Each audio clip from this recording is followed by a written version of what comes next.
Hello, hello, hello, and welcome back to The 12. This is a show about the Women's Super League, aka the highest division of women's football in England. We're here to discuss all things WSL, both on and off the field. Each week, we'll be breaking down games, showcasing stars, and highlighting important stories surrounding the game. It's election day here in the States, and we have decided to take a break to distract ourselves and record this for you guys. My name is Deepti, and I'm here with my co hosts, Marc, Thom, and Treb. And this week, it's about how there aren't enough female coaches in the women's game. Um, I guess we'll just go right into the stats because they're kind of stark. And if you've been watching the game for a while, you've probably noticed that there are more male managers than there are female managers. And in the WSL alone, of the 12 teams, about a third of them, so four of the 12, have started this season with a female head coach. Um, Marc, I'm going to turn this to you to lead this discussion. But it's been an issue across all leagues in the world, but I guess we can start with WSL. Yeah. I mean, in NWSL, for example, I think it's 3 out of 14 that are led by a female head coach or manager. And so, those are pretty stark numbers. And I'm a sports fan across the board, right? And one of the things I always look at is, does the proportion of coaches, do they reflect the players of said league, right? And so when you say basically 8 out of the 12 managers in WSL aren't women, right? And it's like, why is that? I think that there are several valid points that have been raised by other people who've also been talking about this. For example, Anita Asante, who has managed herself. I think she's taking a break from the game while she is also a columnist for BBC. But I think there's a lot of unique challenges that come with coaching in general, and then specifically the women's game. But for example, the pool of available female coaches versus male coaches is smaller. And I think a lot of that has to do with the fact that the women's game is more recently professionalized, right? And so, yes, women have been playing, I think, professional football for, I guess you could say maybe a decade, maybe a couple of decades now. But like we kind of talked about last week, they're not, a lot of those leagues are not fully professional, right? And so I think what that leads to is it ends up not being a sustainable career for a lot of people. They end up, or for a lot of women specifically, they end up having to cut their career short. And I think also the same thing happens with pursuing a coaching career, right? Because especially in the beginnings, there's no money in coaching, right? And so it's it's one of those things where you kind of have to just pursue something else, right? And so I think that's had a big effect on it. Um, one of the points that was brought up, let's see, I think this was might have been by Emma Sanders, or might have been I know, I actually was Anita who brought this up as well. A lot of coaches in the women's game are also mothers. And so that's, and a lot of them are the, I guess, main parents or the more active participant in their children's lives. So then, you talk about bringing children to the grounds or, daycare and that sort of thing. I mean, this is something that came up in NWSL recently. And so, it's how do clubs account for that? I think also the infrastructure in the women's game across the board is catching up to the men's, right? Like it's not quite there yet. And so like some of the, a lot of the support staff that does exist in the men's game, it's not quite there in the women's game, right? Like the coaching staffs, I think for most women's team are not as big as the men's team. And then so one of the points that Anita made is a lot of the responsibilities that might get dispersed across the staff ends up falling on the head coach in the women's game. And so it makes it even more demanding than it already is.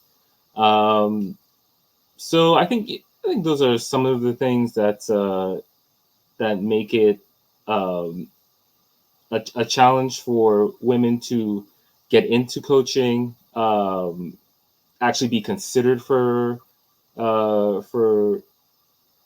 certain jobs. You know, I would also, on that note, I would point to an article written by Jesse Parker Humphreys for The Athletic, where they talked about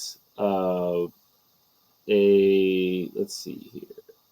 It was a Arsenal under 16 Academy girls training session that was also used as a license course, and this was the first all-female A license course.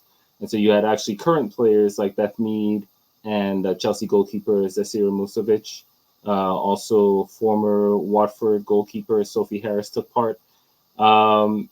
But you're starting to see like initiatives like this. I think there is a recognition among the authorities that obviously there's a gender gap that needs to be closed.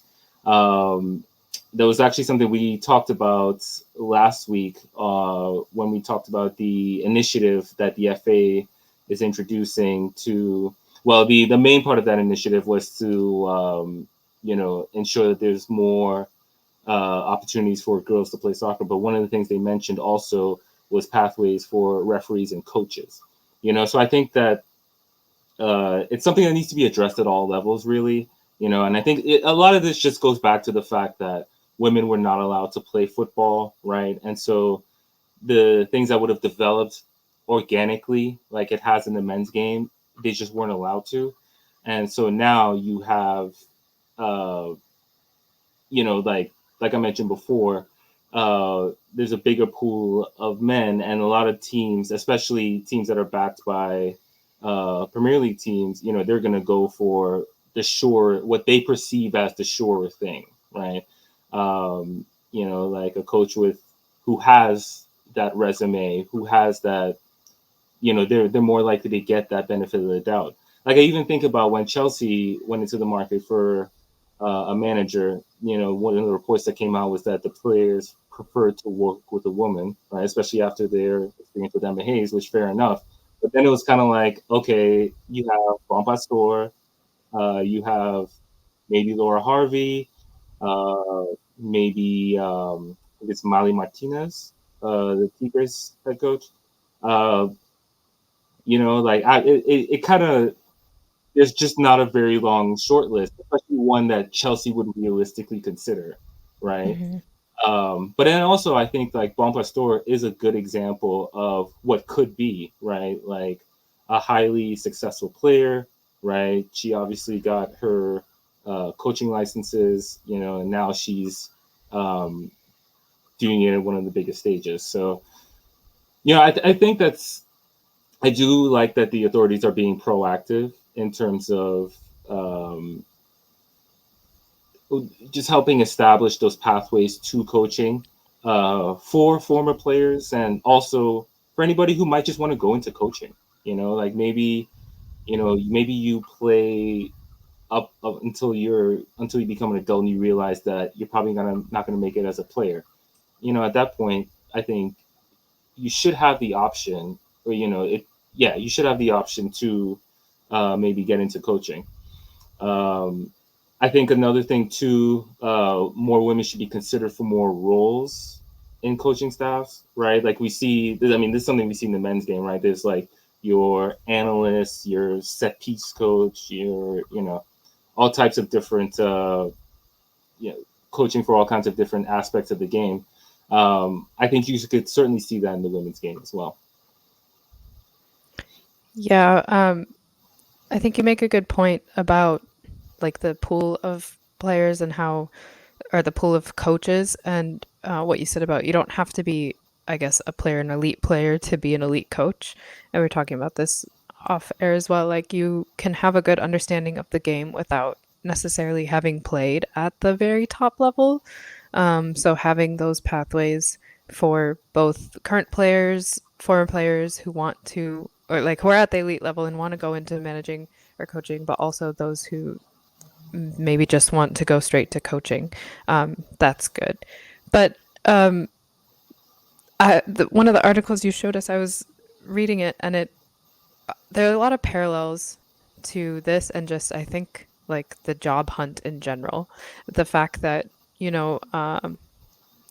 a lot of places are like, oh, they need the experience, but no one's willing to give experience. And I think this was a BBC Sport article by Emma Sanders, mainly actually talking about English female coaches, not necessarily female, like all female coaches, but more, um, we talked about how the WSL thinks that there might be a lack of English players now, but they also think there is a lack of English female coaches. And one of the things, it was Amy Merricks, who is now the head coach at Birmingham City in the championship, so the second tier. She was interim manager at Brighton over two different terms, and she basically said that the whole process and recruitment for coaches has been really difficult to understand, and she would like more information on what they're looking for. Um, she's like said, I've been in situations where you get close to the interview process, but then a decision's already been made, so you wonder if you had a fair chance. Um, how are panels made up in the interview process? Is there enough diversity within that? How many of those head coach appointments are made by females in those positions?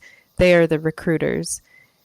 And are they looking more at foreign coaches because foreign coaches have more experience in like those top leagues? Um, because obviously this is a top league and you want immediate success. So there's always that risk of taking a chance on a coach who might not have as much experience, but that's where the whole like point of getting experience and the whole that pathway needs to be there.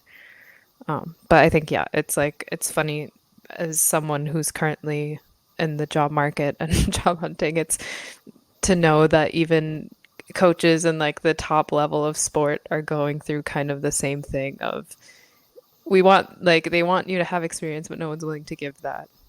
It's just, I guess, yeah, worldwide. I think that that was one of the most prescient things that Anita Asante said in her essay about the topic was that, no one's really going to, no one has given a chance for a woman manager to not succeed.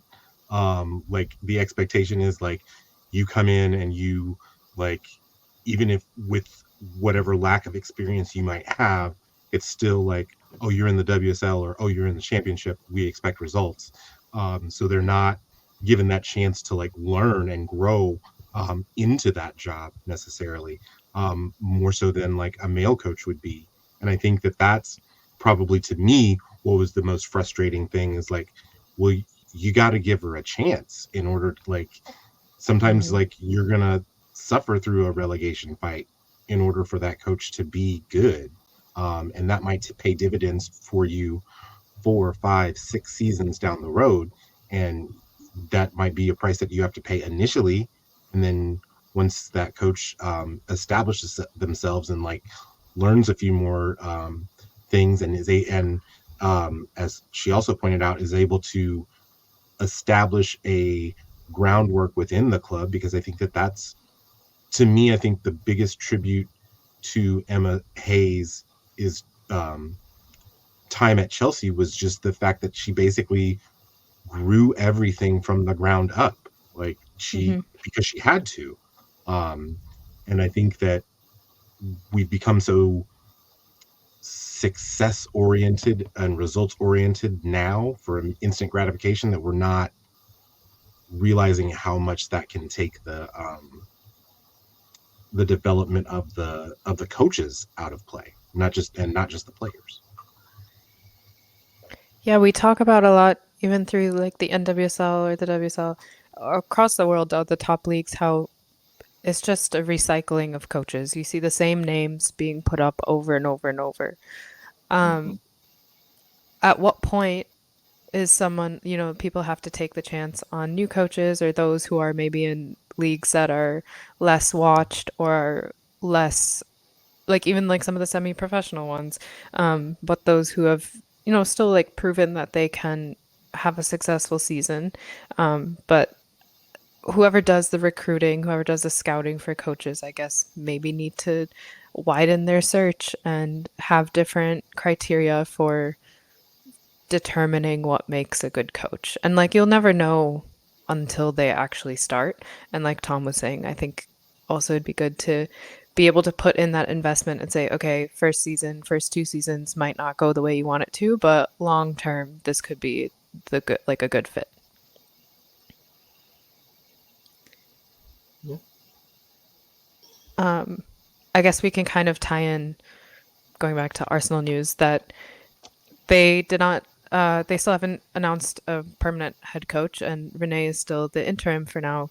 But one of the things that we were thinking about that why they hadn't announced immediately is that Edu, the sporting director, had kind of stepped in for the coaching search and was going to wait a little bit longer, probably by towards the end of this calendar year, to decide on a coach. But news came out that he was stepping down as Arsenal sporting director. So, Treb, I'll turn it to you. What do you think this means for the search now for a new women's manager? It probably explains why they're taking even longer. Because they now have to deal with someone who was at the head of what was called, Project Arsenal is now leaving. Um, so I think in the grand scheme, it's not too bad for the club because I think he did leave us with a really good foundation to build off of. But I do think you're going to probably see Arsenal stick with Renee, like you mentioned, at least through this next kind of chunk of games. And I wouldn't be surprised if we see it for longer. Um, this is a club that wants to make sure that the hire is right and not necessarily a big name or not necessarily rushed into a decision. They understand, obviously, I think we all understand that like the season hangs in the balance in these next few weeks. But in terms of long term, I think people have to realize this is a club that's thinking about long term success, not just for this season, but for the next couple years. Probably thinking about making sure they put themselves in a position to bring in stars. So I think it definitely hinders the process, but it doesn't. It's not a complete like disaster. He'll leave. They'll kind of transition that out. I think we'll probably see Claire Wheatley continue to take over and continue to run things on the women's side in terms of kind of taking the forward on the hire. But we don't know. It could be that they might have someone else come in and take reins of the entire Project Arsenal. That's yet to be seen. But we do know that with him stepping down, that's likely the reason why they've extended Renee in her interim tag for at Mm-hmm. least another few weeks. Yeah, and going back to like coaching talk, one other big issue besides the lack of female coaches, there's also a lack of diversity in race. Like there's no black coaches, there's no black female coaches for sure. And so how this is a broader question, but I guess how can that change? How can that be improved? Like what do teams and management and front offices have to do to kind of get those names in the league and get more diverse options, I guess. Probably have to hire assistant coaches that are black and have them. I mean, you look at kind of the NWSL and what they're doing. They're doing a little bit of that where they have several teams have initiatives for young black coaches to get in at their level and to kind of be either a bit of like an apprenticeship type of role where they can look and hover and learn, but then a lot of them are also assistants. with Angel City, we see people like Saskia Weber come in and help with the team. We need them in official coaching roles. I think that will help tremendously.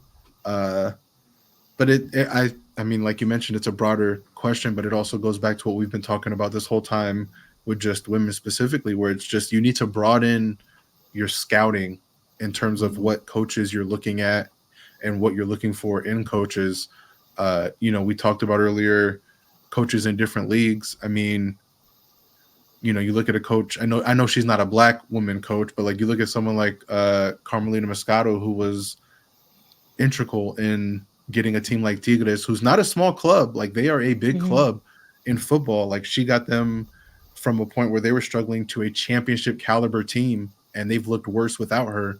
And she's struggling to get a head coaching job. So I think it's just a matter of, in order to fix all of these specific things, I think the grander scope of it all is just leagues like the WSL, leagues like NWSL too. Like they need to broaden their scouting of coaches.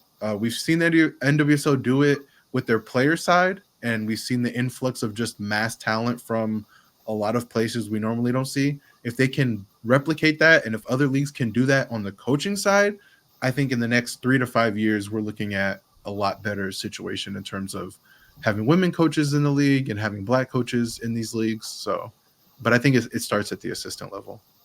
And not even just assistant coaching. I think, Mark, what you brought up, like at every role within a club, first of all, having the funding and the means, like backing maybe from like the men's side, especially if you're part of a big organization, having the funding and whatnot to have separate roles for like athletic trainers, sports scientists, like analysts, etc. Everyone who works within a club, um, and then having more diverse positions there, like having females work in that part, having people of color work there, and then just building up. So yeah, I think it's just a numbers game. Honestly, they have to expand the roles, they have to expand the scouting, and actually hire people for these positions. Yeah, I mean, like you look at someone like Laura Kaminsky, Palace's manager. She was in the game in various roles. I think it was over 10 years. You know what I mean? Before she got her first chance as a head coach. Now, I would say that's a bit more organic, right? Where it's like, Mhm. okay, you do have some experience that we can work with. You know, you've been in different environments, so let's, And then she obviously brought the team up. So. Um, I guess, but she was given somewhat of the benefit of the doubt, right? But yeah, I think there needs to be more of that. I think Treb also brought up a good point in terms of clubs being more proactive in developing coaches. Like hiring people that you could see being a coach down the line, bringing them in your environment, right? Because the big thing that we always talk about with any soccer club is your identity, right? And so. I think um, being taught and being taught in a certain environment, um, I think that would go a long way for the league as a whole. Yeah. I'm actually going to take this time to actually transition into our next news point, in that we were talking about how there needs to be more women in places of power to make those decisions for coaches. And I think that it is very important that Man City just hired a new sporting director for the women's side to replace Niels Nielsen in Therese Sorskin. I know I did mispronounce that name. I I know I think it's Hergen. Hergen. Okay, thank Yeah, you. Hergen. I was looking for a pronunciation guide, and I was like, I'm lost. Um, but she's been the sporting director at Rosengard in Sweden for I think the last 7 seasons, basically since she's retired from playing, which has been kind of cool to see her kind of step into a role of that nature. So that gives me hope that going forward, maybe that like she would be more apt to keep an open mind for um, a different um, a different coach once the time comes to replace Garrett Taylor, whenever that time may or may not be. Mm-hmm. Yeah. And so actually something else I thought about, kind of piggybacking off of that, it kind of talked about how, former players, the more former players that are available, we might see that change in coaching. And I think we've kind of seen that in media, like I think the very current and former players who have their own um, platforms to be able to discuss certain topics that actually probably wouldn't be addressed by traditional media, and so I think you've seen a positive effect in that sense. And I think you could definitely see the same thing happen in coaching as well. Yeah, for sure. All right. That was a good discussion.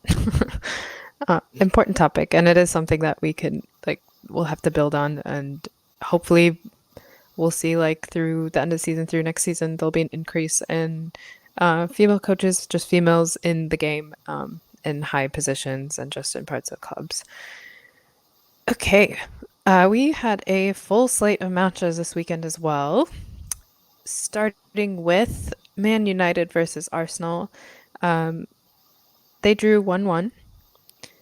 It was decent match for both. I guess I'll start with what I thought about the match, but in my opinion, it felt like a loss of 2 points for Arsenal.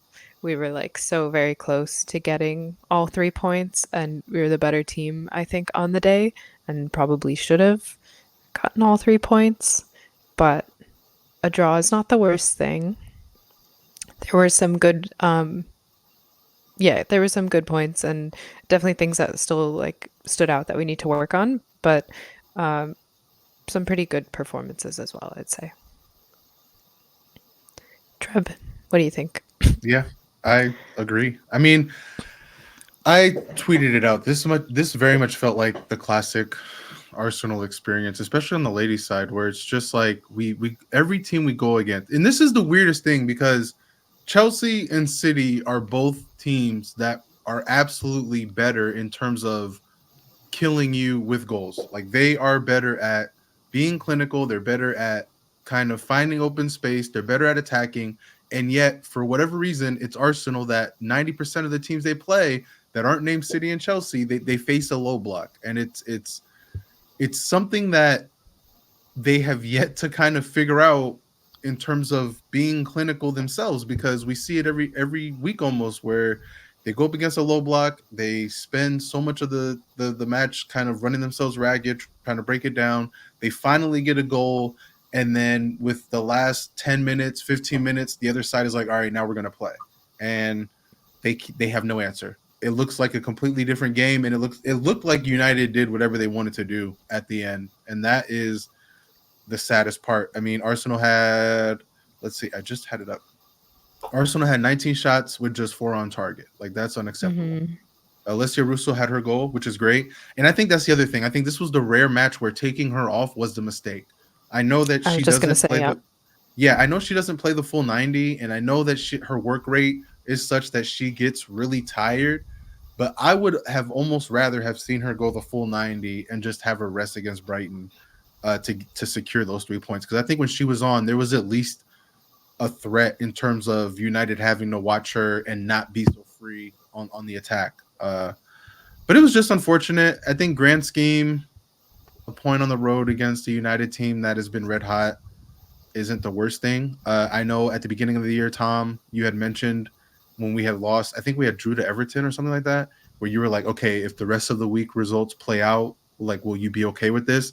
I think this is that situation where you look at Arsenal's schedule, and if they can get the win at Brighton, if they can get results against Juventus and Tottenham, I'll be more okay with this draw. But as it stands, it feels like 2 points dropped. Yeah. I want to give a shout out to Emily Fox. I think she was player of the match for Oh me, my god. and she work Get rate that woman was some rest. unbelievable. Yeah, honestly, get her some rest. And I was reading like a post-match recap, and Renee said apparently her flight back from the US was delayed, so she got in like Friday night, and then I'm assuming Saturday they went up to Manchester because they played quite early on Sunday. They played the noon or 12:30 match. So even on like probably jet lagged, like low sleep, jet lag, she was still the best player on the pitch that day. Um, she had the assist for the one goal. That was really good, like build up from her too. So yeah, we need to wrap her in bubble wrap. She's been doing really well for us, I think.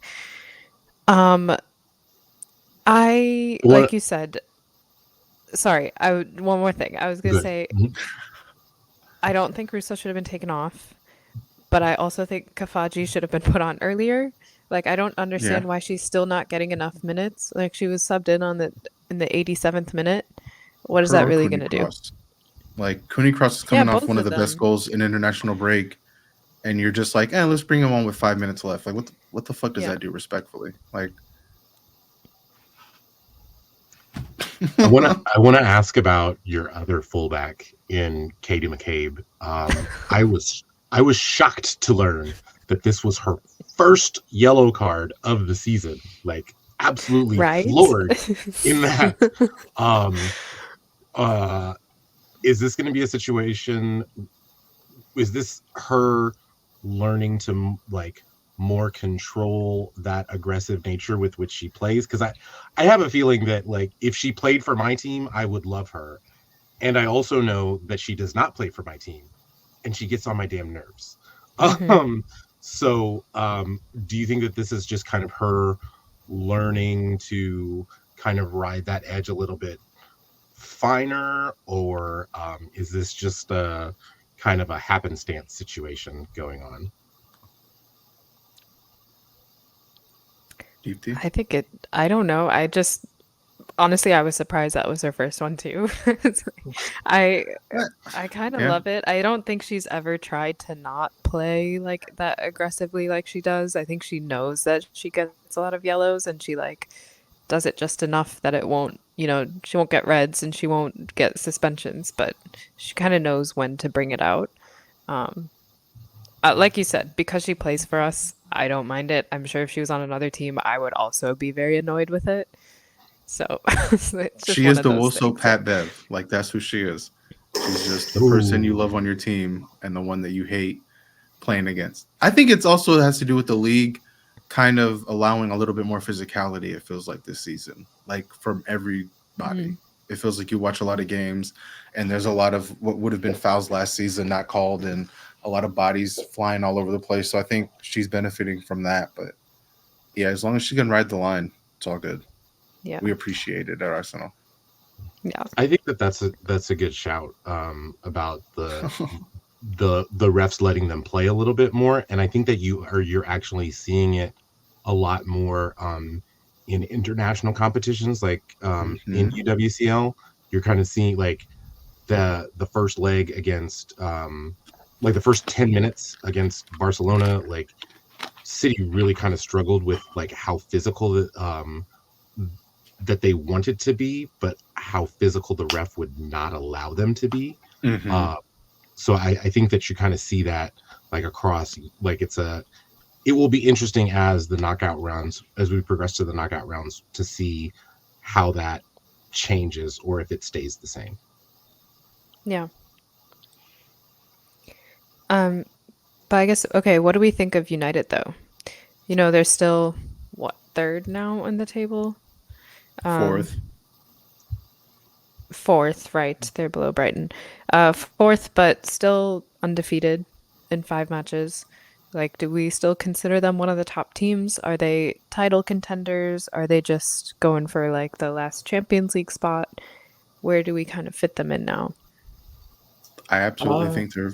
Oh, you want to go? You go, Mark. You can go. You can talk yeah, about no worries. I don't really see them as true title contenders. I don't know. Like I wasn't overly impressed with, I guess, the approach. I just thought they would be a little more proactive.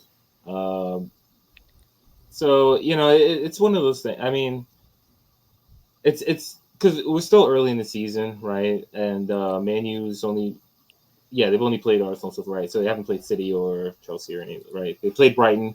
They maybe were a bit unlucky against Brighton, but I guess like my thing is like it kind of just puts more pressure on the rest of the fixtures, the rest of their fixtures, right? And it's like, do I trust them to pick up maximum points in like the non big games? I don't think I do. Like their defense obviously is really good, but I don't know. I think they're going for that third Champions League spot for sure, but I don't really see them as a true title contender. I Yeah, I will was about say I to was a say the bit exact same thing. surprised. I was surprised that Miyazawa didn't play. I thought like when she and Ella Toon are on together, I think they do really, really well on the left side, and so that was surprising. And I'm not sure if it's just for rest or what the tactics were there, but I feel like she could have maybe changed the game a bit. But yeah, she didn't play at all this time, so maybe in the reverse fixture we'll see something different from both teams. I just thought it was like having 40% possession at home. I don't care if you are playing a team that likes to like have more of the ball. That's just not an exciting brand of football to watch for your home fans. And if that is going to be the strategy that they employ against Chelsea and Man City, they will not do well. So I would be interested to see what tricks, if any, Skinner has up his sleeves for those bigger matches. Yeah. All right. Well, one of those bigger teams played at Crystal Palace. Manchester City won 3-0. Was the 200th appearance in the WSL for Man City. Marked it with a good win. Yeah, they did. Started off a little rough. I know that I say this as a City fan often, but their finishing left a lot to be desired. In this particular match, you saw Bunny Shaw scuff a chance in the early going. Lauren Hemp scuffed a couple of chances as well, as did Chloe Kelly. That stated, I did think that Janina Leitzig did play very well. City had 23 total shots, only 9 were on target. So that means that Janina Leitzig had 6 saves, which was pretty impressive. Or no, that's not their goalkeeper. I'm sorry. Shea Yanez, had 6 saves, which I was very impressed with her. Maybe not Crystal Palace's defense, but I was impressed with her. I know I said Janina Leitzig was one of the goalkeepers that we're not talking about enough in this match or in this league. Shea Yanez is also on that list. I also think that Crystal Palace got a little bit unlucky as well towards the middle of the second half. Katie Stengel did hit the post on a very nice chance set up by Vierden on the left wing. Hit the post, came right back out, and was cleared out for a goal kick. I was very, very impressed with, and I continue to be impressed with over the last 12 months. I'm not sure that you can say an English player has been more in form than Jess Park. I think that you saw last season with Jill Roord going down. I think that there was a lot of like dismay amongst City fans saying like, oh gosh, we bring in this creative number 10 that we haven't had since Caroline Weir. And then she immediately goes down. and you just see the type of player that Jess Park is. She's not afraid to shoot, as evidenced by her goal that opened the scoring. She knows how to set her teammates up for success. The assist she had to Bunny Shaw was right on the money. Granted, Crystal Palace did not exactly cover themselves in glory in that action. It's like, how do you leave Bunny Shaw unmarked in the six? But that's not my problem to bear necessarily. That stated, I did come away from this match thinking that Crystal Palace is probably a better team than we are giving them credit for. I think that even though they did not score, I think that they made it life difficult for City.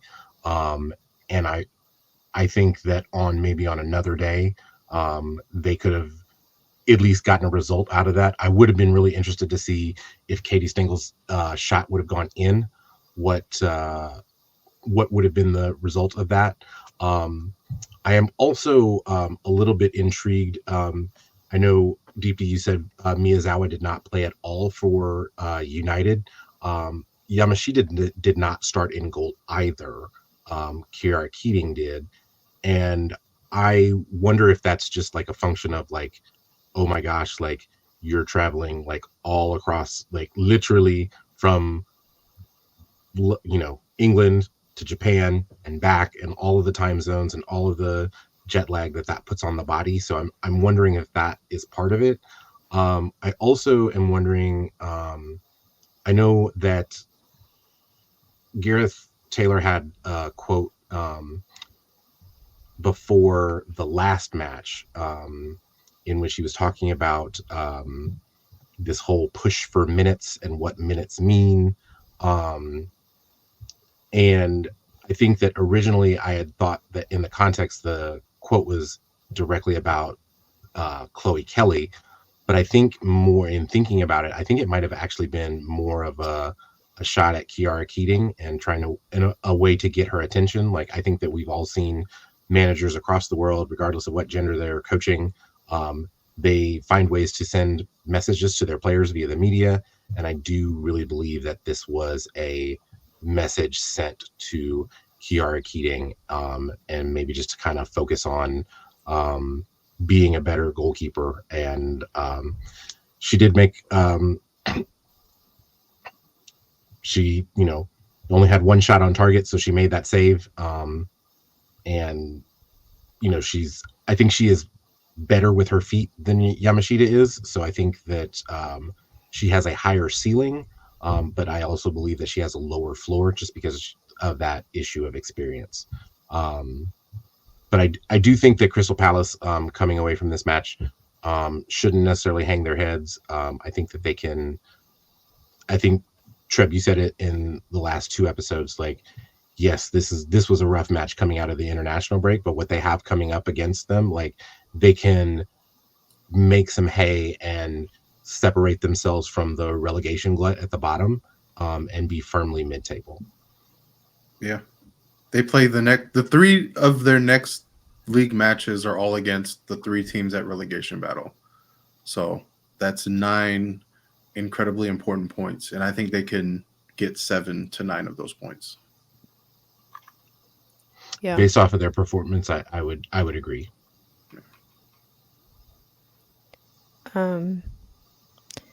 Yeah, I thought I only watched the highlights for this one, but I think, like you said, Shea Yena's made some fantastic saves. Like, of the 6 saves, at least half of them were like Golden Glove worthy.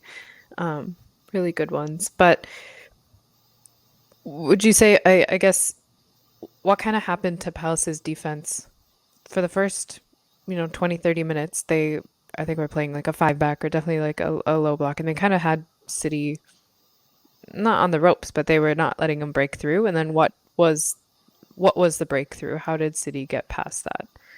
It had to be Jess Park's goal. Like, when you score a bomb like she scored, like, it makes defenders step to you, which just opens up more space. And then the fact that she did score, and I think that Kaminsky did understand that they were at home, so they were at least going to play for a draw. Crystal Palace started opening up a little bit more, and that kind of exposed a few more spaces for the fullbacks. Particularly, I thought Layla Wahhabi played very well in this particular match in just creating some chances that weren't always capitalized on, but at least led to a shot, and a high quality shot. So I think that just having scored a bomb outside of the box the way that Jess Park did, that's going to make defenders and that first line of defensive midfielders and forwards step forward towards those other midfielders a little bit more, and then you're going to be able to expose those spaces between the lines, which I think that City finally was able to do in the other two goals. I mean, like the second goal that Roard scored, Wahhabi sent in a cross that the defender was able to clear a little bit, but it only literally to Roard, and she's just standing right there, just outside the penalty spot. So it's like, yeah, she's probably gonna unmarked. It's like, yeah, she's probably gonna score from there. Yeah. All right. Okay. Moving on, we had Brighton versus Leicester. Brighton won 1-0 off of a Nikita Paris header. Once again, she's scoring a lot with her head this season. Well, I think she's only scored 3 goals, but at least 2 of them, if not all 3, have been with her head. But she scored, in each of the last 3 matches. So she's on a roll. And Thom, on what you said about the Japanese players potentially not playing because of the jet lag and flying across, even Kiko Seiki was subbed in the 68th minute, so she also had just over 25 minutes of playing, so maybe that is a good shout on why they didn't get as many minutes as they probably do. What did we see in this match, the Brighton Leicester? I think go ahead. I think what I saw most in this match that really took my eye was Leicester's defense is really good. Yes, they only had 32% possession. Yes, they allowed 16 shots, but only 3 of those were on target. So I think that they had 10 blocked shots or something ridiculous like that. So they're the quintessential bend but don't break defense. They're extremely well organized, and they're not going to let you break them down very easily. I think once Nikita Paris scored the goal, you knew what the result was going to be, but it was going to be a matter of how many is Brighton actually going to score? And the fact that they only scored 1 at home, and I know Deepti in the last episode we talked about how good their home form had been. That was what was most impressive to me, is that you go down to the South Coast and you play your game and you frustrate a very good attacking team. Yes, they did get the results. Yes, they did get the 3 points. But I think that going forward, to me, that I took away the fact that Leicester's defense might be much, much better than we had originally anticipated. And their next match, let's see, they play West Ham. Yeah. So we've already confirmed that West Ham can't make a lot happen in any match. So I think that that might, even though they're going on the road to the Chigwell Construction Stadium, that is Barclays tradition right there. I still like them to pull a result out, and maybe even 3 points. I think that they did have a breakaway chance, and they kind of scuffed that. But other than that, there wasn't much offense to speak of. But I think that they were so focused on defending I'm sure that Ahmadine Mikel was probably like drilling them as far as like, we need to stay organized against this particular club. And I think that for the most part, they did that. Outside of like Nikita Paris's header, which I think that we also need to talk about Caravali. I think that she had the assist in this match, and I thought that she was Brighton's best, most effective player. And I think that's something that you need, particularly if you're going to play in a low block. You're going to need a defender that is, one, going to set up chances, and two, not afraid to take a shot. And the shot that she did take, like, it barely went over the crossbar. So I feel like that. I know that she was not considered player of the match because Nikita Paris was, because she scored the goal. But I thought to me, Karabali was the most influential player in the match. Yeah, I totally agree with you there. Carabali was my player of the match there. And then also just on that goal, on that build up, Madison Haley's vision to get the ball to Carabali first in order for her to get the cross, I Yes. think all that Yes. together worked super well. And yeah, so like you said, Leicester's defense looks pretty solid, and obviously their goalkeeper is doing really well this season. But in order to win matches, they're going to have to score, and they've only scored 2 goals this season thus far.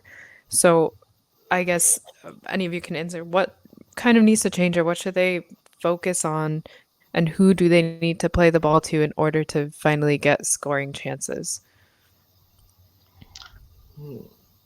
I was kind of disappointed with Deanne Rose's performance, and I think just sticking with the theme of Japan, I think that not having Yuka Momiki start in this particular match really hurt Leicester. She of the soul snatching goal of the last the last week of WSL play. I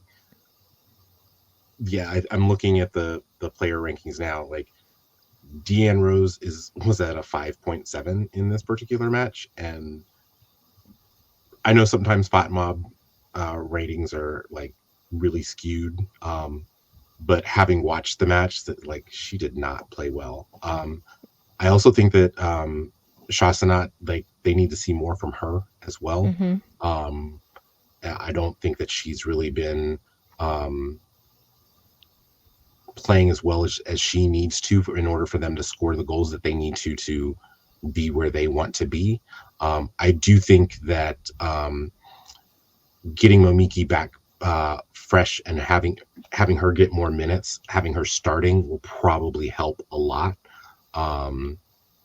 I think that those three players, either on form or rest, were probably where those goals need to come from. What about Ruby Mace? I know you probably know her better than we do, her being a former City player. So I think that her being in the Arsenal Academy, I know that she came up as a 10, and that's one of the reasons why she wears 30, because she wants to be a 10. But I know that, like, just based, like, it's one of those physicality things, like, because she is like the stature that she is, like, they're probably going to play her a little bit further back. I do think that she's a key to the defense, in that, like, she's going to, shield the defenders, and make sure that the attacking midfielders don't really have their way, and like tracking those runs. But I think that it's pretty.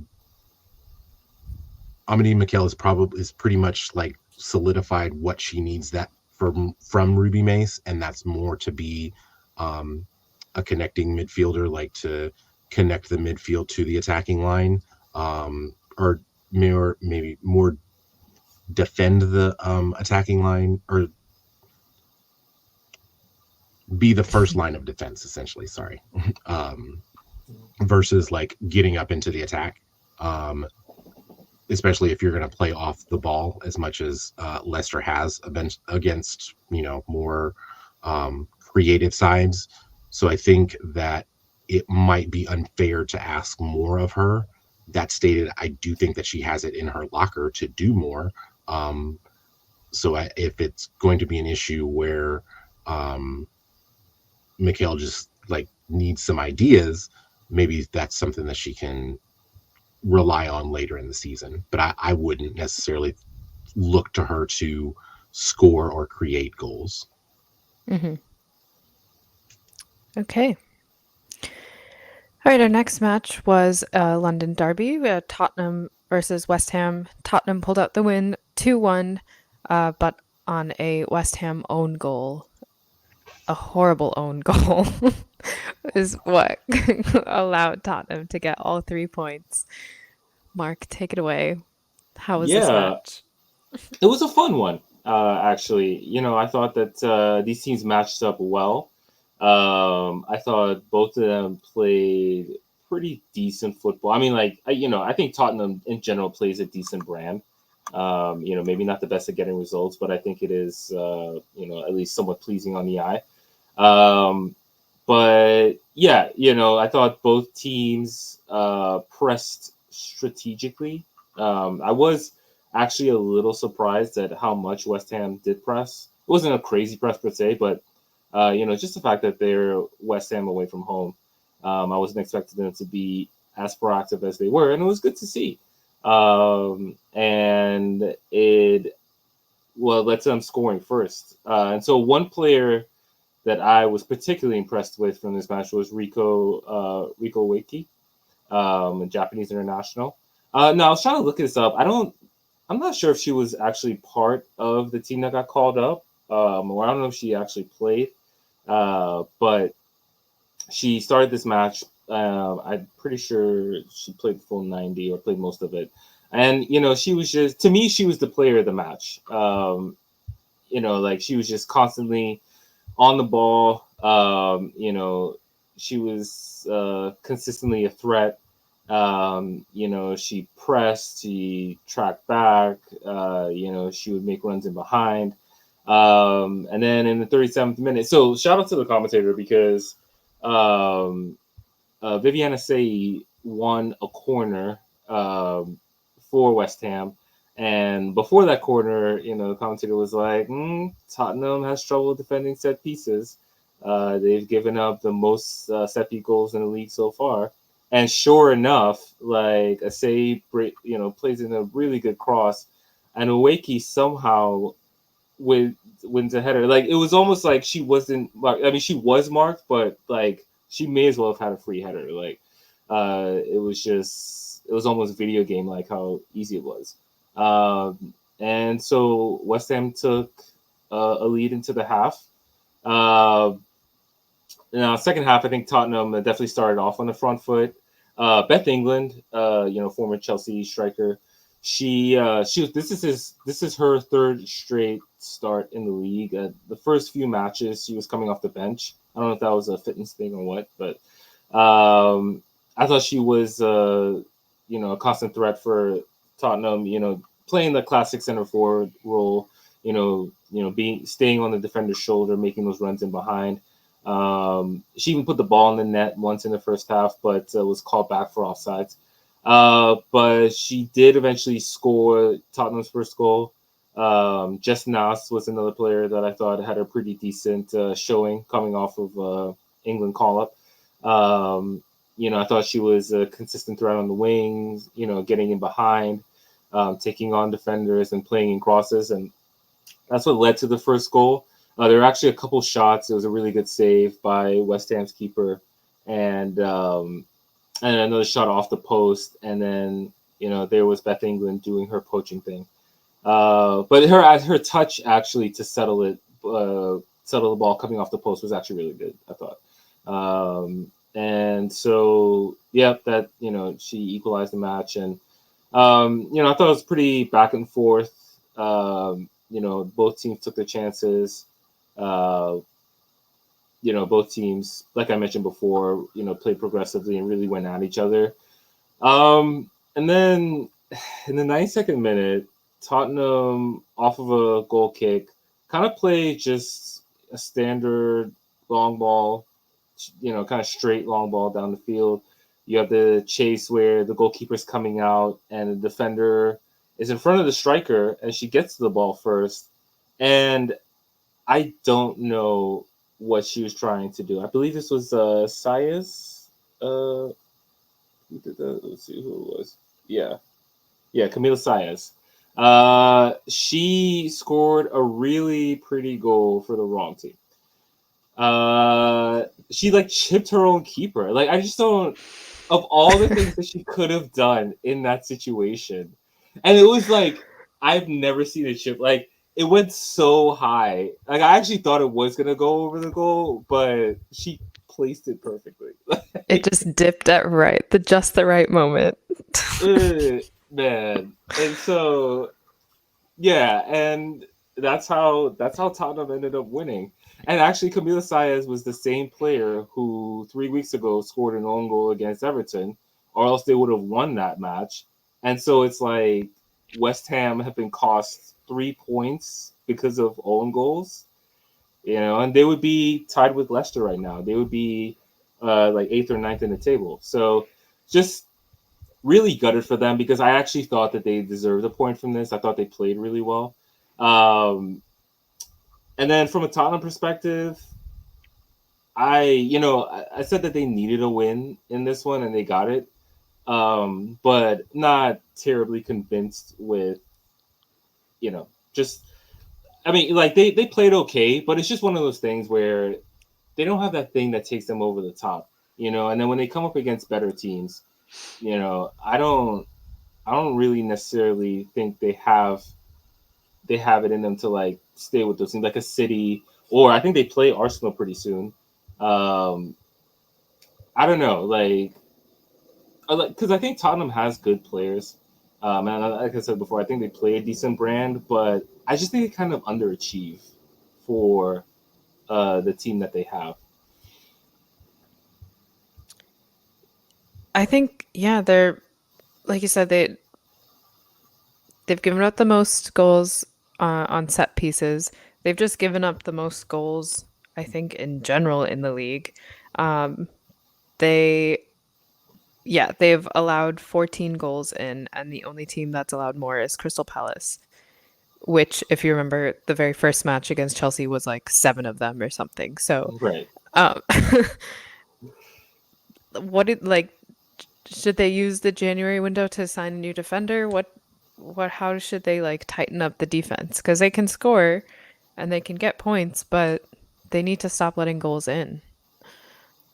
Yeah, I think that's by far their biggest issue. And I definitely think I think they should definitely explore the market at least and see, like, because January transfers can be tricky, getting somebody to come in and, somebody who can slot in right away and make a big impact. But they can't keep allowing goals like this. Like, they just, you know what I mean? Like, even against West Ham, like they were pretty decent against West Ham throughout the match, but when you go behind early and then you're playing catch up, it's just difficult, and they got the result this time, but that's bit them before. Like that's, kind of what happened against Liverpool, even though like, sure, they got unlucky with the call at the end, but they gave up a lot of chances. They just give up too many chances, I think, to really move up the table from, they're 7th right now. But yeah, I would I think they should at least explore the market for a defender. Is there anyone in mind that you think it can be someone who like likely won't even join them, but someone who you think could be good for the team?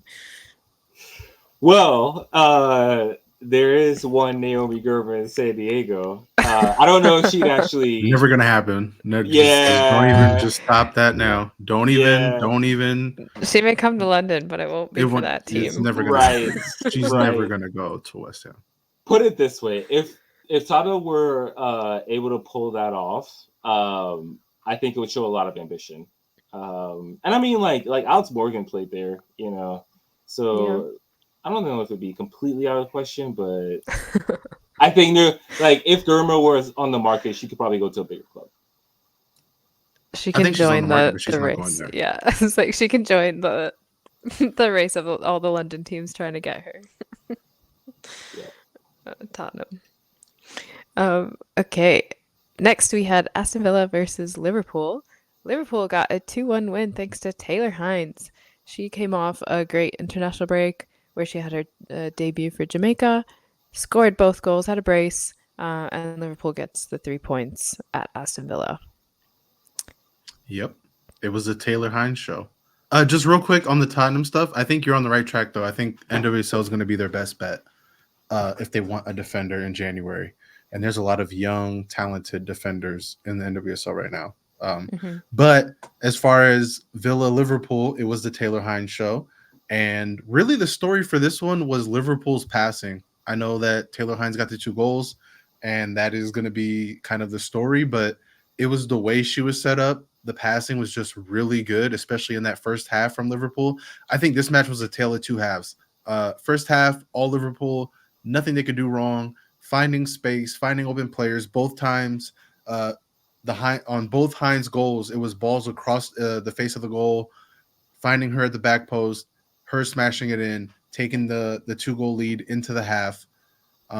It honestly looked like Liverpool was going to run away with it. I'm surprised that it finished 2-1 because it definitely felt like they could have had 3, 4, 5 goals in this match and probably should have. In the second half, Aston Villa was able to do what they kind of do and just play pesky team that doesn't ever go away. Ball into the box. Gabby Nunez got on it, heads it in just enough. It looked like it might have went off a defender for Liverpool, but Nunez got just enough on it. We'll credit her with the goal. And I think in the second half, Villa played a lot better. They did a lot more to get chances. The match finished pretty even on looks on goal, pretty even on possession. Like I said, it was a tale of two halves. The first half was all Liverpool. Second half was mostly Villa, but Liverpool was able to do enough to close it out to get the win.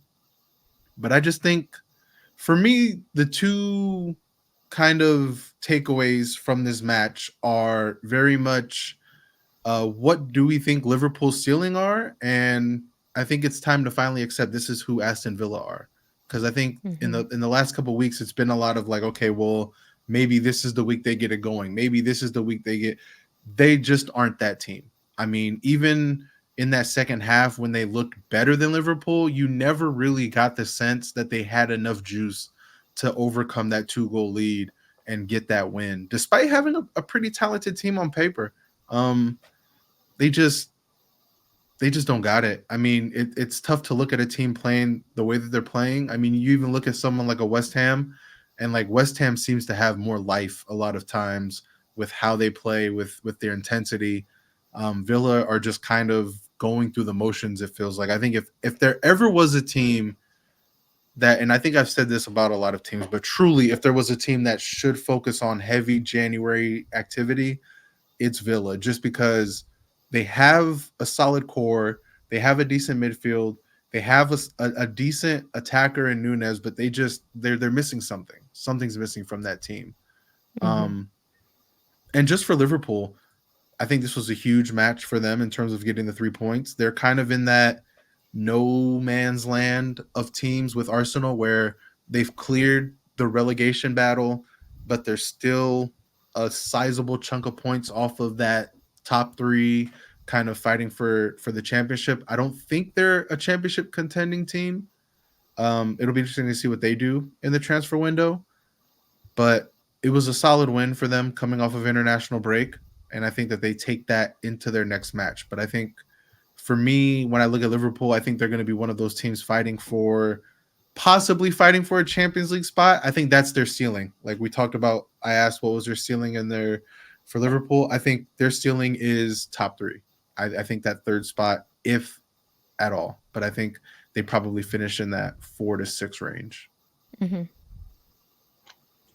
So I know that Liverpool is probably the team that has dropped the most points from winning positions. So when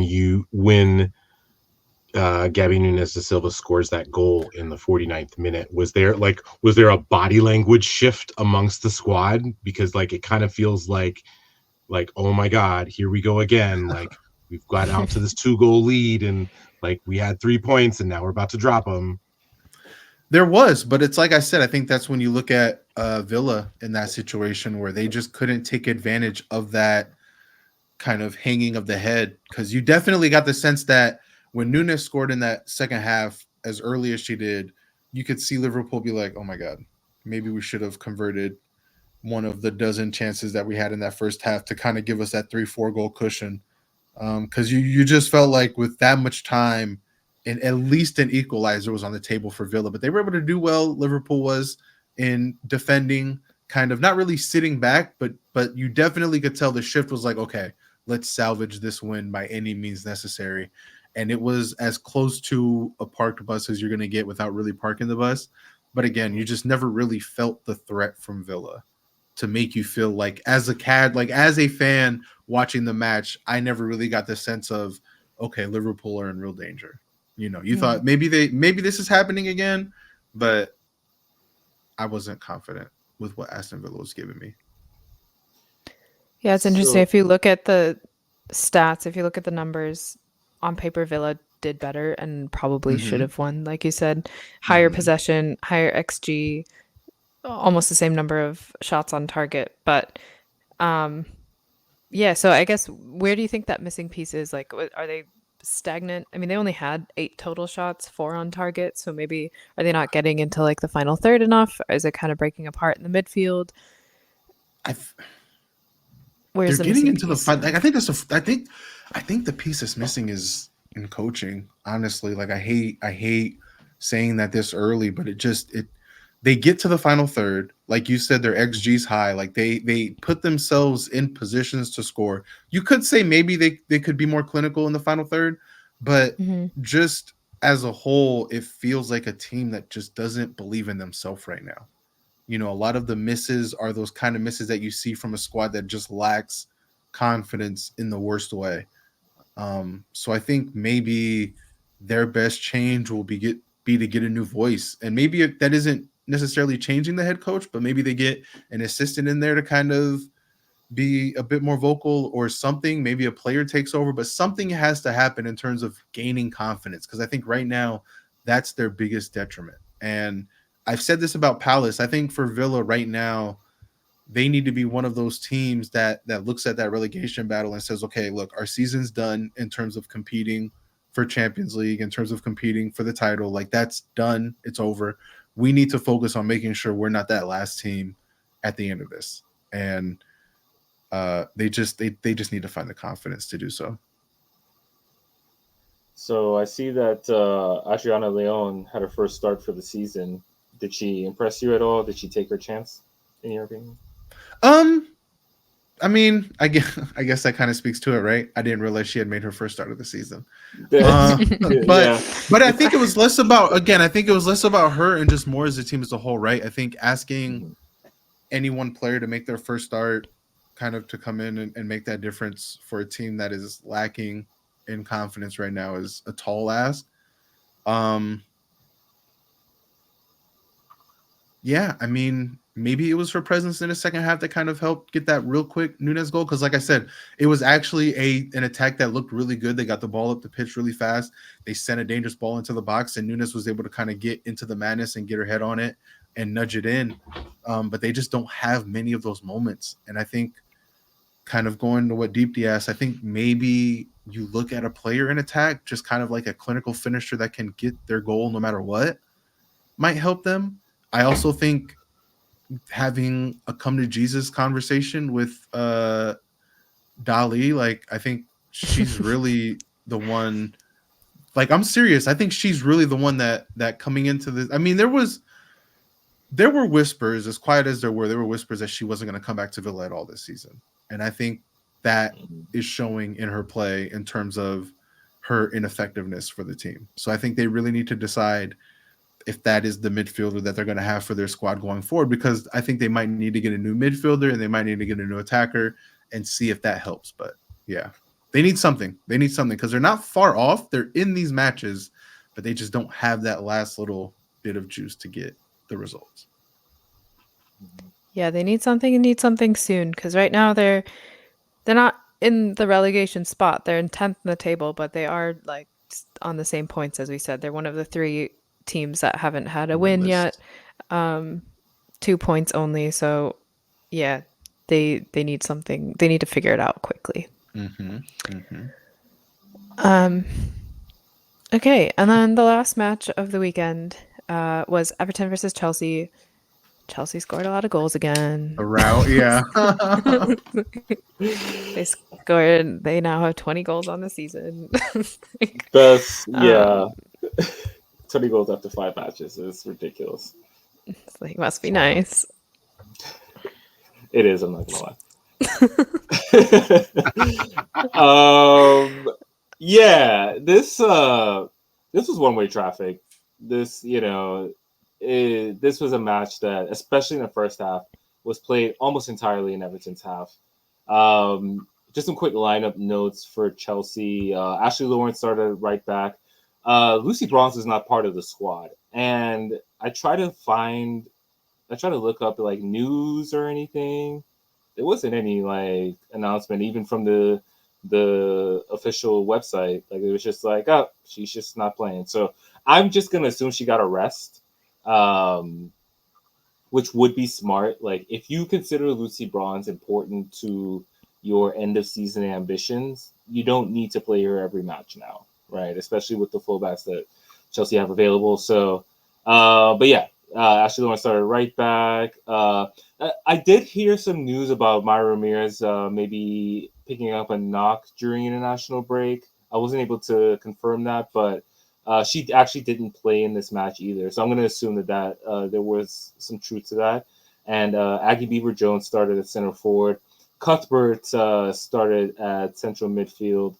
She had 2 starts over the international break, but Vika Kaptein had to leave the Netherlands camp early, and she's been starting in midfield. So she did eventually come on in the second half, though. But yeah, Cuthbert got the start in this one. But yeah, like I said, this was one-way traffic. Like literally the first minute, Chelsea had a shot on target, and they pressed like really aggressively. Like they just did not let them breathe. Like it was kind of astounding. It was like the kind of matchup you would expect if you were playing, if it was like a top division versus a lower division team. Like it was pretty evident what was going to happen. Everton's first touch in the attacking penalty area was in the 10th minute, and I forgot to keep track, but there weren't very many touches in the penalty area for Everton. Aggie Beaver-Jones scored in the 14th minute, a header from a nice cross from Buchanan. Chelsea had a few more chances. Cuthbert had a chance cleared off the line. Guru-Wrighton could have had a hat trick in this game, honestly. The one credit I will give to Everton is their back line made a lot of blocks. Like they were flying all over the place. Like because that it could have been uglier than it was. But then on that same token, so in the 43rd minute, they had a goal kick. They tried to play out of the back, and just a really bad giveaway. Like she just, I forget who it was that lost the ball, but she just didn't make a decision fast enough, and Cuthbert just took the ball off of her and went in and scored. And then a couple minutes later, Sokinushkin, who I thought she was our best midfielder on the day. I thought she had a really strong match. She played in a nice in-swing cross, kind of a sort of a diagonal to Guru-Wrighton, who managed to finish it. And so, like Everton did hold out for most of the half, but it was 3-0 going into halftime. You kind of feel like the match was kind of over already at that point. Emma Bissell subbed on at the beginning of the second half for Everton, and I thought she was the one player that looked kind of dangerous. She provided a spark. She's also Everton's only goal scorer for the season. Everton have 2 goals for the season. One of them was against Newcastle in the League Cup. The other one is an own goal. So like Everton have not scored their own goal in the league yet. league. Yeah, Oh, it's real. It's a real dire, dude. Like, um, but yeah, oh yeah, and their first corner was in the 52nd minute. But yeah, I thought you saw more of the same in the second half. Like I think Chelsea controlled the match. They would have like, I guess, waves of attack, right? Where they would get like they'd have stretches, a stretch of 5 minutes where they would get like 5 or 6 shots on goal, and then they would have moments where they just kind of like, calm the play down, passed it around, that sort of thing. Reading Canterbury actually didn't do much in this match. She subbed off in the like 63rd minute, but she had a pretty quiet match. I think she might have hit the post, but that was about it. Cuthbert also subbed out at that time. She had a pretty solid match. And then Chelsea, kind of like what happened at the end of the first half, they got 2 goals in quick succession. One from Vika Kaptan, who came on at the beginning of the second half. Ball played in from the right. I believe it was from Beaver Jones. And like Wrighton, it looked like she either missed the ball or left it. It also looked like it kind of came off an Everton defender. But Kaptan took her shot well. And then Orion Jean-Francois, who came on in the second half, she had a nice carry and played a nice ball into Ashley Lawrence, who finished her chance well. So yeah, I mean, like from a Chelsea perspective, I don't know if there's too much to talk about other than like the lineup changes. I thought Beaver Jones certainly had a strong match, and she's another option that Bonpastor can rely on. She can play on the wings or center forward. But Everton, man, it's so dire. Like, they just had nothing going forward other than Bissell. Mm-hmm. There's just no threat whatsoever. And this might be recency bias, but I feel like they're comfortably the worst team in the league.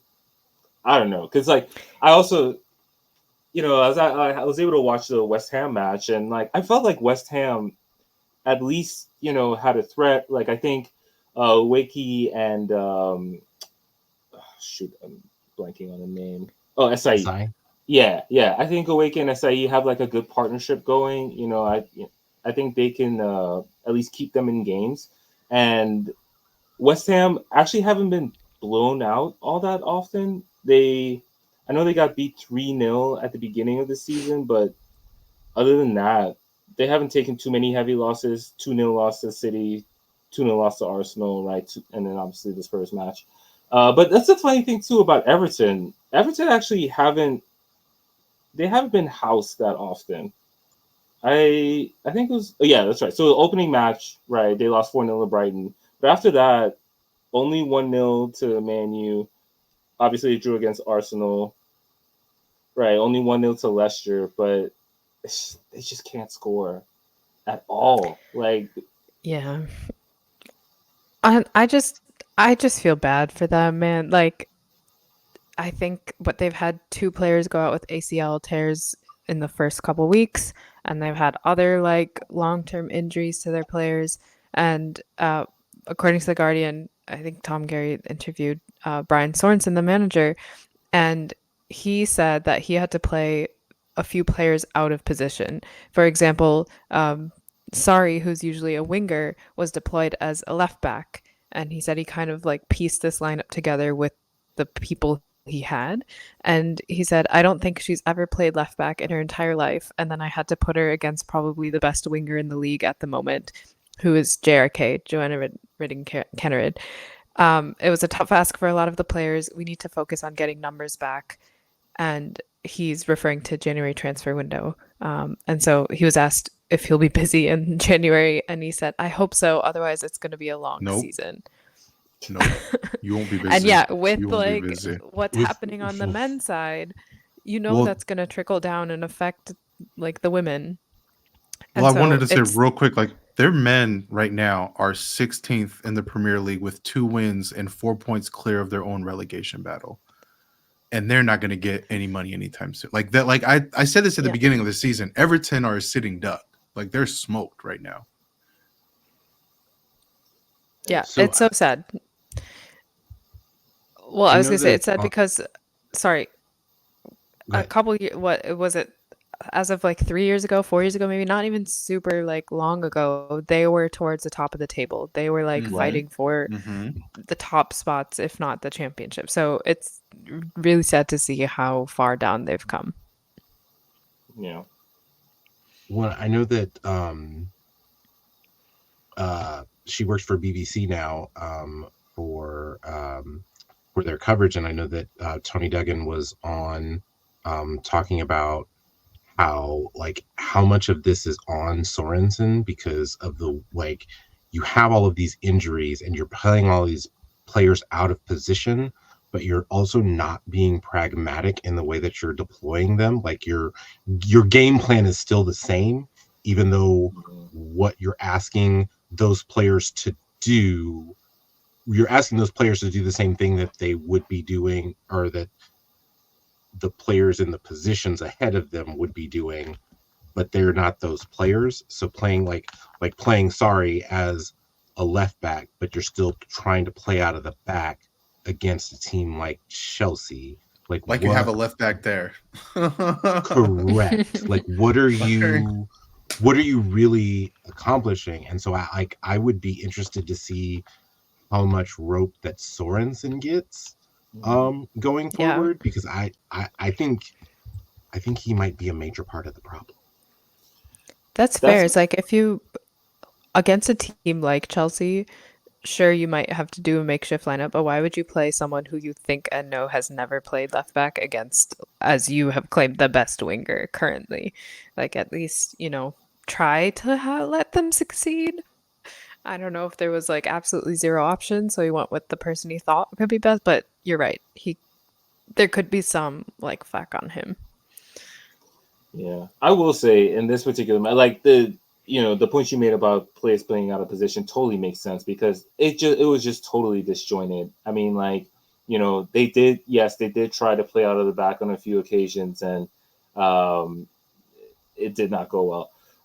But I mean, when they played it long, typically the ball was coming right back, and I mean, like Buchanan and Millie Bright, who started as center backs for Chelsea, they were basically in acres of space with the ball in their own half, like just able to pick out passes. And like they make passes like right through the middle and like pass like right to the center forward. Everton were losing physical battles as well. I don't know. They hardly won any duels. Like, it was just a really dire performance. And yeah, I mean, maybe the coach is part of the problem because he just didn't get any kind of tune out of them whatsoever.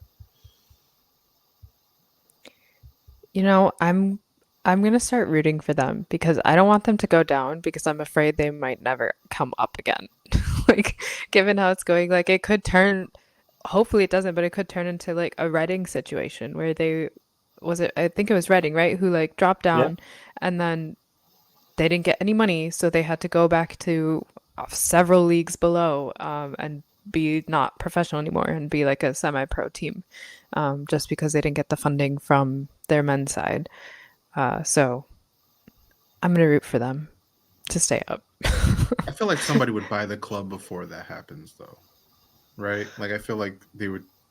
Like I feel like Everton would get sold before they end up in such a relegation nowhereness that Hopefully. they just.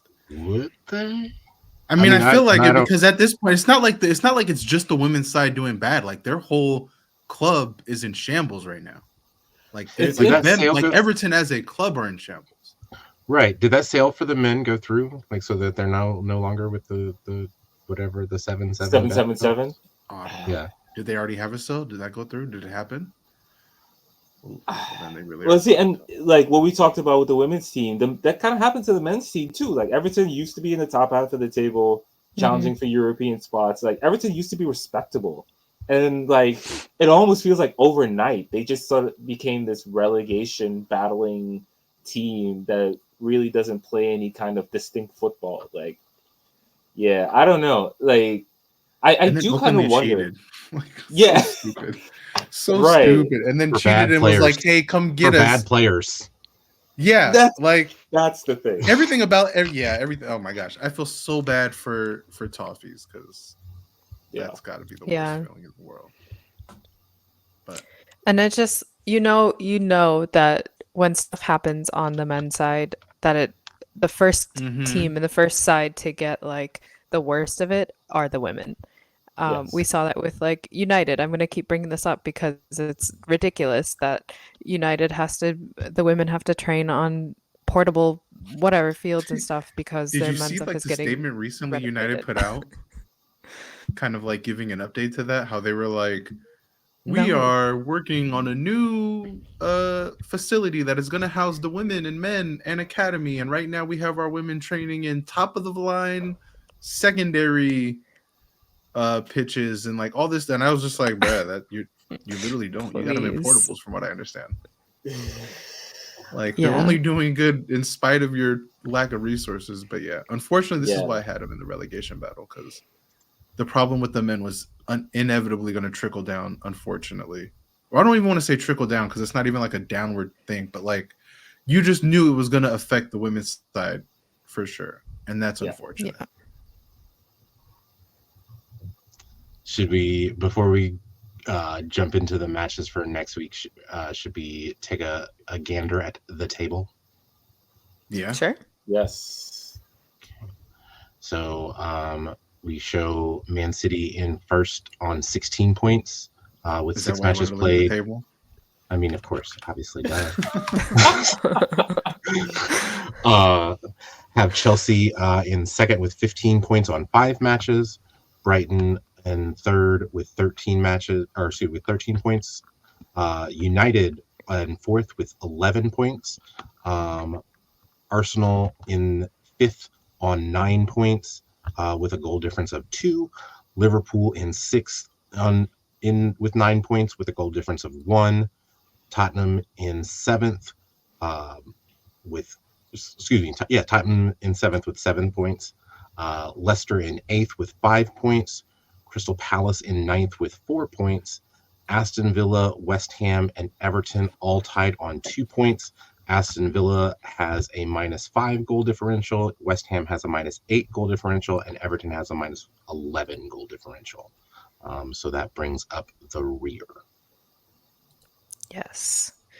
And looking ahead, what we have for match day 7, because Arsenal and City play in Champions League the following week, their matches were moved to Friday. So they'll be playing on Friday, November 8th. Arsenal is playing at home against Brighton, and City is playing at home against Tottenham. At And the then Etihad. at the Etihad, Mm. nice.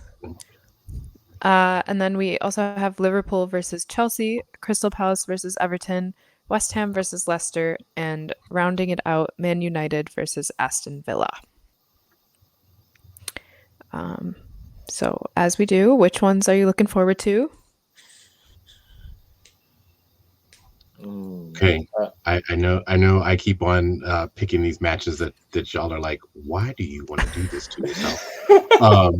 But I do really have my eye on this West Ham Leicester match. I think that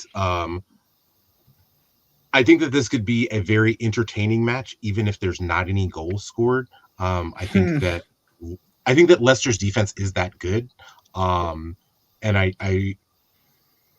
I do want to see what West Ham can kind of pull out as far as like any sort of attack in this particular match. And I think that I would actually favor Leicester getting all 3 points of the of those of the two teams. Although I probably am expecting a 0-0 draw, as I stated.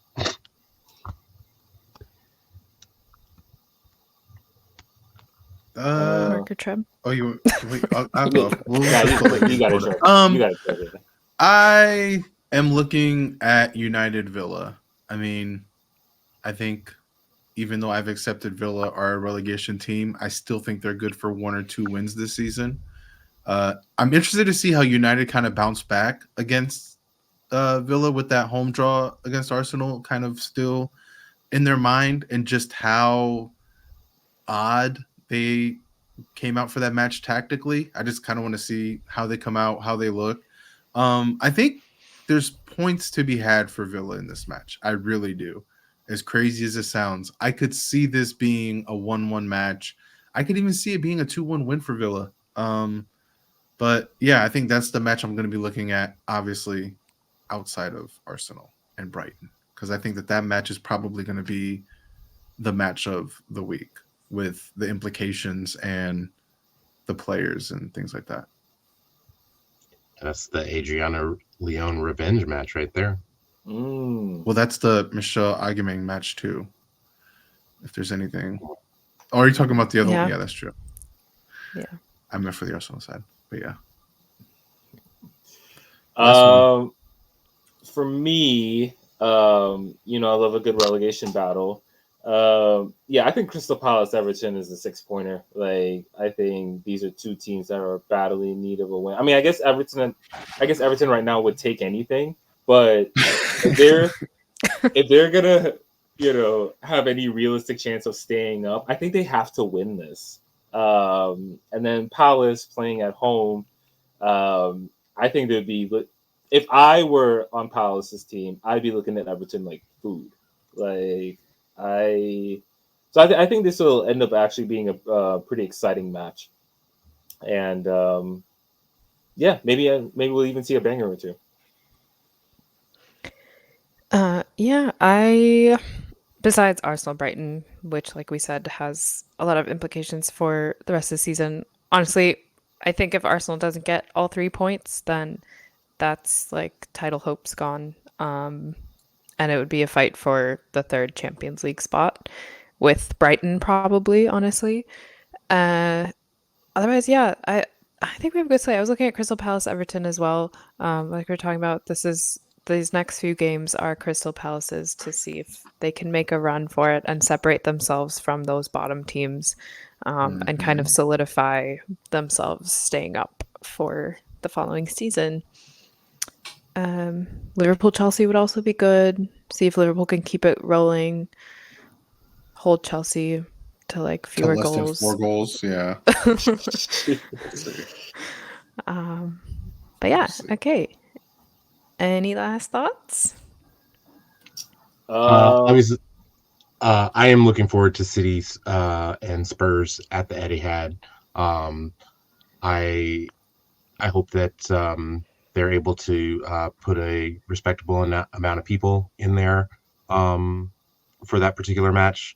I know it is a Friday night, so sometimes that is a little bit more difficult. And I could see this match being like 6-4 or something bonkers like that. Like, I think Spurs do not care if you score against them because they feel like they're also going to score.